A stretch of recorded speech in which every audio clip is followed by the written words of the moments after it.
Welcome back on the channel. Today I'm going to be showing you how we created this floating 3D rock effect in After Effects. You're going to need Element 3D, and I will drop a link to the footage so that you guys can follow along or try something that you want, but let's get straight into it. So the first thing I'm going to do is drag and drop this clip into the composition, and we're going to right click and hit track and stabilize and 3D track the scene. Alright, so once the 3D track's done, you can scroll through and find a spot where we can set up a solid to use as a reference point. So right click, create solid and camera, and we're just going to scroll through to make sure this is sticking in place, and it looks like the 3D track is pretty solid, so we're just going to move on from this step. So next thing you're going to want to do is normalize the track here, and I have a script for this, and I'm going to put it in the description down below so that you guys can download it. I've done tutorials on this before inside of the other playlist that I have for mastering After Effects, but you can take a look at that if you need to, but I'll show you what we do. So we're going to right click this over here. We're going to name it ground because you have to name it ground for this script to work.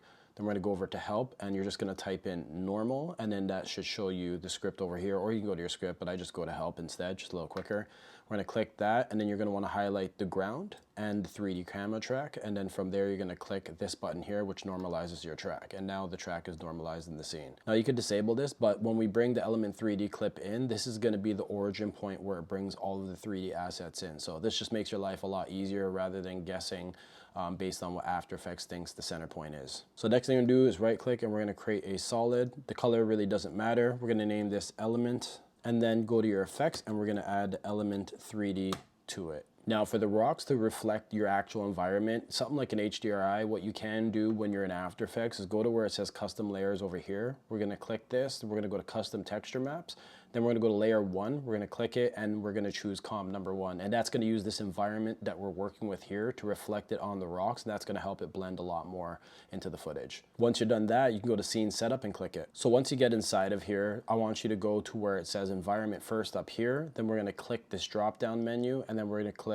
custom layer, and that's pretty much going to be what's reflecting the environment like we said, and hit OK, and that just takes that right out of it instantly so that we have that done and dealt with. Then we're going to go over to the model browser over here, and we're going to go for the starter pack. This comes natively with this effect in After Effects, and then we're going to click rock number 3, and yeah, we're just going to work with this and bring this up just a tad bit just so make sure it's off the floor so we're not starting like at the level underneath of it. And yeah, I think that's a good starting for now, and we're going to hit OK. Now if you hit OK and you scroll through the timeline, you're going to see that this rock is perfectly tracked into your scene. It should be floating like this without moving anywhere. Now to set up the effect to make it look like rocks are coming towards you and going further into the distance, there's a few things we need to do. So we're going to go into the group 1 over here. We're going to go to particle replicator, and then where it says particle count, we're going to leave that for now, but we're going to go to replicator shape, and we're going to change that to 3D grid. As you can see, it created a whole bunch of copies of the same rock, but it looks like the perspective is off a tad bit, but we'll fix that in a second. So the first thing I'm going to do is increase that shape scale a bit, and that's just going to spread it out so that we can actually see the rocks. And then maybe we can increase the numbers here to something different, maybe 5, and then for this one we'll go 5 too. And that adds some more rocks going further into the distance, and then some spreading out to the side. Now you can see the perspective is a little off, and that's fine. So if you go down to rotation over here and you go to Y rotation,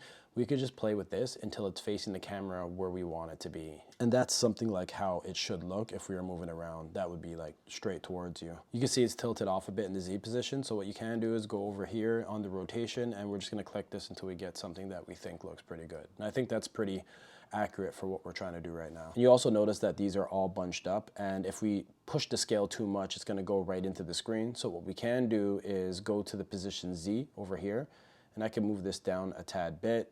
And I can use position X and Y just to move it over a tad bit, maybe to something over here. And as you can see, if you scroll, it's positioned pretty good. And then we're going to go to the scale X, Y, and Z over here. In the Z scale, we're just going to increase this a bunch so it adds some more rocks into the distance. And then so it fills up this path over here, we're going to go to scale X, and we're just going to increase that a bit.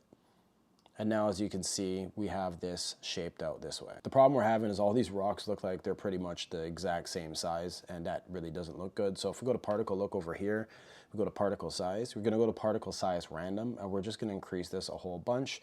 And then after that, the particle size, we're just going to decrease it just a tad bit over here. But this is subjective. Depending on what you're doing, you can change this effect, so I wouldn't worry too much about that. The other thing too is the grid pattern has them looking too uniform. So what we can do is go into replicator effects over here, click where it says scatter, and then where it says scatter at the top here, we're just going to select that and then move it around a tad bit just so we have some variation in the spots that the rocks are actually located. The other thing that looks really off inside of this scene is the fact that all of them are pretty much rotated the exact same way. So we're going to go down to where it says particle look, go all the way down to where it says multi-object, and we're going to enable that over here.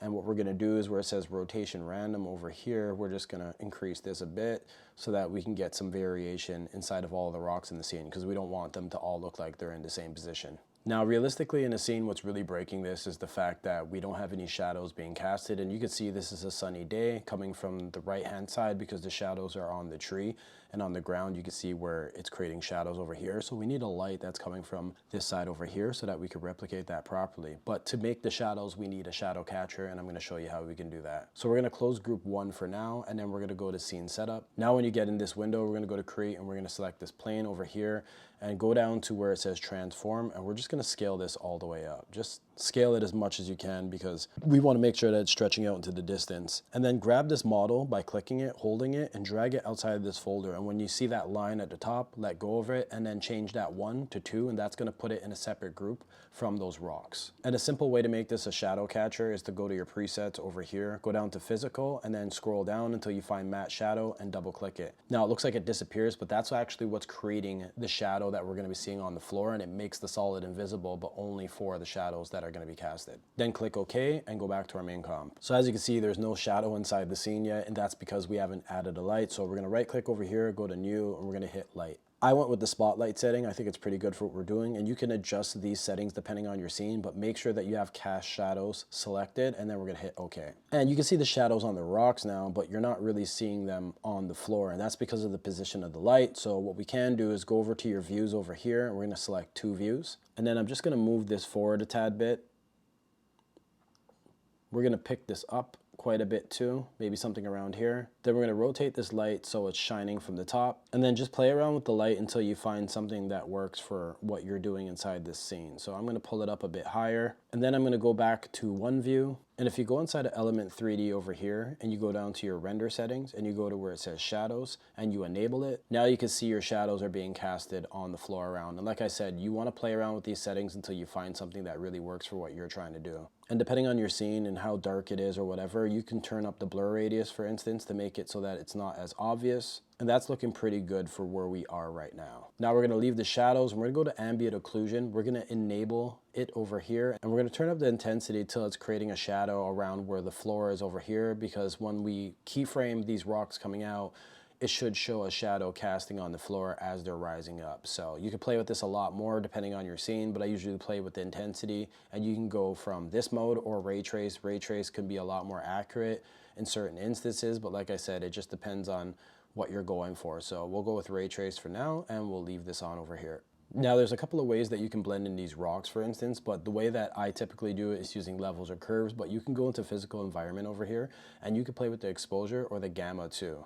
And if you pull this back enough, you're going to start seeing how the gamma controls pretty much like the contrast and the lighting inside the scene. And you can also play with the exposure and whatnot to really pull it back to find something that works inside the scene. But again, just play with this until you find what works. But in post-production, I usually do a lot of this inside of After Effects with their native effects, but definitely something that you can play with a lot. And you can rotate this and it will change the effect that the HDRI or the image in the background has on how the light's reflected inside the scene. So that's a good idea to understand how to play with if you need to. But now that we're done that, we want some movement inside the scene to really give it some kind of life. So this is what we're gonna do. Go back to group 1 over here, and we're gonna add a keyframe on a few different things. So the first thing we're gonna add a keyframe on is the position. The next keyframe we're gonna add is on shape scale. And the last one is gonna be inside a multi-object where rotation random is. And we're just gonna scale through this until we get to around, let's say, the end of the clip around here. And all we're gonna do is create like an animation for this. So for instance, like we're gonna have these rocks moving around. We're gonna have the shape scale move out a tad bit more, and we're gonna have the position rising up a lot more. And if I go back to the start of this clip over here, what I wanna do is have these rocks rising from more down inside the floor. So we're just gonna pull it down to maybe something around over here. And now you're gonna notice the rocks are starting to come out the floor and rotating randomly inside of the scene. And in particle look, if you want to, you can actually tint it the same color as the floor by going to color tint over here and selecting somewhere on the floor. And that'll just help really blend these rocks in a lot more with the environment that we're in. Now, if you wanna add something pretty cool to this scene, like some accents to the smaller rocks, go to scene setup here. and go back to the group folder where it says rock 3 over here, and go back into your starter pack, and we're gonna go over here and select rock number 2. And what we're gonna do here is we're gonna actually scale this down quite a bit, maybe something around there, and we're just gonna pull this up and have it just near this rock, and then we're gonna duplicate it one more time, and then we're gonna move the other rock maybe just a bit further away, maybe further up, maybe something like this. And we're just gonna make it pretty small, maybe something like that. And then we're gonna hit OK. And as you can see, it's adding all these smaller little rocks around, and they're just these little accent rocks that make it look a lot more cool. So that's just another little trick that you guys could put inside your book if you need to. The other thing that I really don't like is that there's no motion blur on these rocks. So what you can do is go to motion blur over here in the render settings, and you can use the comp settings and put motion blur on over here, or you can turn it on, and then you can use the baked in settings that are in Element 3D. And the shutter angle and the motion blur samples matters a lot. So if you turn this up, let's say to something like 24, well, if you hit the play button, you'd see it's gonna add a lot more motion blur to the stuff inside your scene, but it's very taxing when you do it using this effect. So I'd say turn this on later when you're almost done. But yeah, that's what this motion blur is for here. Or like I said, you can go to comp settings over here, and inside Element 3D, hit toggle switches if you don't see it, and you can just add the motion blur over here, and you'll get a similar effect. It's just one probably works a little better than the other depending on what you're doing. Now there's a neat trick so that you can add depth of field inside of here, and you'd have to use the 3D camera tracker to do this. So if we double click the 3D camera over here and we hit enable depth of field and press OK, you're gonna see that these front rocks became a lot more blurry, and that's not what we want, because you can see a lot of this is in focus. We actually want it in the background over here. So what you can do is click this element layer and scroll down to your render settings, and we're gonna go to where it says depth of field over here, and where it says comp settings, and where it says depth of field over here, DOF mode, we're gonna select that, and we're gonna go to focus indicator for now. And this is a neat trick because what it's doing is showing you that if it's red, it's in focus, and if it's not, then it's gonna become blurry. And this is how you can figure out exactly where your focus is throwing inside of your scene. So if you select your 3D camera tracker and you press A 2 times, you're gonna see you have all of these settings over here, and what you can do is go to the focus distance over here, and we can adjust this until we find somewhere where it's making a lot of the rocks that are closest to the front more red. And I think something like this on the focal plane is pretty good. And you could play with the blur level over here to make sure that the focus is not being thrown off so much that it's blurring out everything, but find what works for your scene depending on how you shot it. And once you're done finding where the focus is in your scene, go back to element over here and go back down to where it shows depth of field. Go to the mode, and then we're gonna select this and go back to pixel blur. And as you can see, it added some more blur to what's happening in the background, and we're keeping some more of these rocks in the front actually in focus. But like I said, if you want to, you can always go back down to where the camera settings are over here, and you can lower that blur value so that you don't have it actually blurring out the rocks as much anymore, and it'll look like it's a lot more in focus. And the other problem that you can have is these rocks can look a little too sharp for the scene. So what you can do with something like that is just throw a fast box blur on this, and that'll just help soften up some of these rocks so they don't look like they're as clinically sharp inside the scene. But as always, I appreciate you guys being here. I hope this helps you out a lot. Definitely a lot of use cases for something like this, or in general, just understanding how to use Element 3D. If you guys like it, click that button, comment, share with someone that cares, join the Discord if you need some help, and get out there and create. See you guys in the next one. Peace.